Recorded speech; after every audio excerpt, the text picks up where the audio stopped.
وذكر فإن الذكرى تنفع المؤمنين.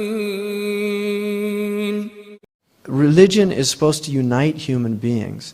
It's not supposed to divide us. And if it's divisive, it's not religion from God. It's something else. And I think people should really think deeply about that. Imam Ali radiallahu anhu said an amazing thing. He said, Al-jama'atu ma'a al-kudura khayrun min al-furqa ma'a al-safwa. That the group with its impurities is better than sectarianism with its purity. That really think deeply about that. You know, that religion is here to unite us. It's not here to divide us. And if it's dividing us, it's not God's religion. It's something else. And so it's a great blessing to be in a place just where you feel comfortable. And you don't have to worry about somebody telling you you're not doing this right. You know, and if somebody did correct you, it would be out of love and not out of this arrogant, pious, self-righteous attitude of superiority. And so this type of religion, we have to fight it, really, because it's killing the soul of the Muslims. And it's all over the place now.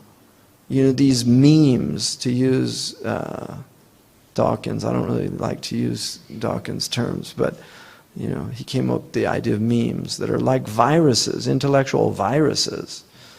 And we've got these intellectual viruses that are making our community sick.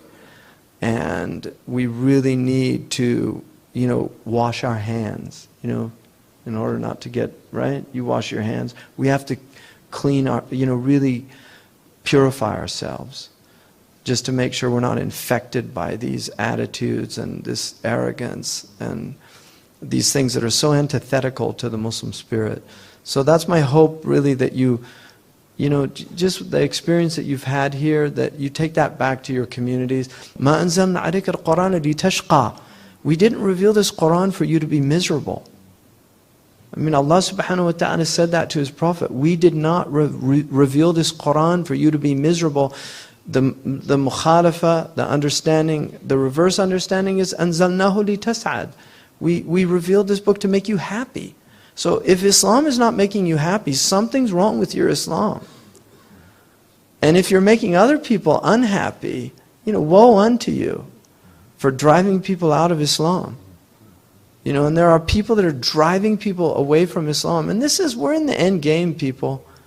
I mean, if you don't see that, I don't know what planet you're living on. We're coming down to end game. Maybe it's 100 years from now. Maybe it's 200. I don't know. Those things are in the knowledge of God. But our Prophet said, بُعِدْتُ وَسَّعَ كَهَاتَيْنِ. I was sent, and the end of time are like these two. And he put his wusta and his sababa together, just like that. بُعِدْتُ أَنَا وَسَّعَتَيْنِ وَسَّعَةُ كَهَاتَيْنِ. I was sent, and the hour is like this. That was 1,400 years ago. And in terms of how long humans have been here, it's not a long time, 1,400 years. It's just a flash. So this is a time for people to have a lot of rahab, you know, just expansiveness in their hearts for people. Baza, baza. I wish I could quote it in Persian, but you know, we're in the city of Maulana Jalaluddin, and he has a beautiful qasida which is in the entrance to his maqam. Come again, come.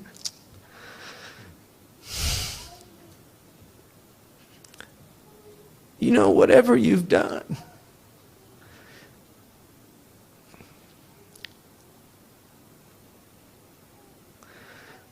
this isn't a caravan of despair. You know, sinner, if you've broken your vow 1,000 times, just come back. The door's open. And anybody that closes it is a shaitan. You know, and there's people closing that door on people that need to hear that message. You know, because this world can defile you. But no matter how defiled you are, Allah's door is open. No matter what's happened to you, Allah's door is open. I mean, we have testimony in the hadith to a mass murderer who was given tawbah. He killed 100 people and he was given tawbah.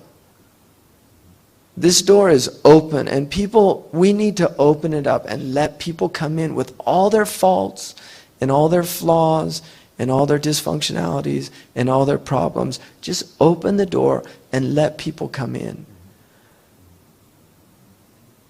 Hudayf al-Yamani, he said, the end of time won't come until the Muslims are like a big rock in a river. They don't drink from it and they don't let other people drink from it. And he said, and the one seeing it is not like the one telling it. So don't be like that rock that doesn't let the river flow and let people drink from it. People need, they're dying of thirst out there. They're dying of spiritual thirst. Really, if we had in America spiritual disability as a possibility to get insurance and not go to work, we wouldn't have anybody working anymore. People are on antidepressants, they're on anxiolytics. They're really not well. People aren't well. And the reason they're not well is because they're not fulfilling their purpose. You cannot be well unless you're being human. We were created to be human, and the way that we are human is to surrender. It's just to surrender, to give up, to not fight Allah. And that's rida, it's contentment, it's when the qadr comes, mashallah, qaddar Allah ma sha'an fa'al. I was in a taxi in Saudi Arabia, and this Saudi man, he said, why do they hate us in America? I told him I was from America. He said, why do they hate us? I said, subhanAllah, that's what they ask me all the time about you guys. And he said, I don't hate them.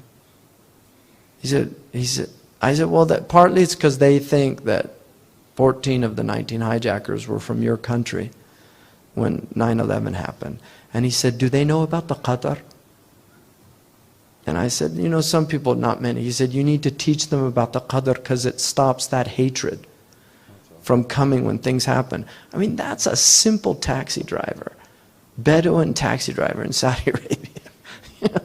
That's a deep theological insight, that people need to see that Allah allows things to happen in the world for a wisdom. Even heinous, evil things that happen. There's a reason why Allah has allowed us, enables us with our free will to do these things. So, anything. And then I also want to I've been thinking a lot, just being here, we've been in such blessings. We're right next door to real calamity, Syria. Really pray for them. This is Ramadan. Pray for our brothers and sisters in Syria. Palestine. This one Syrian man said to me, why isn't anybody doing anything? Nobody's doing anything. I said, welcome to the club. The Palestinians have been in that club for a long, long time. The Kashmiris have been in that club. The Shayshans. There's a lot of people in that club. But at least we can do for them is pray. And just ask Allah subhanahu wa ta'ala to help them. And help the people that are helping them.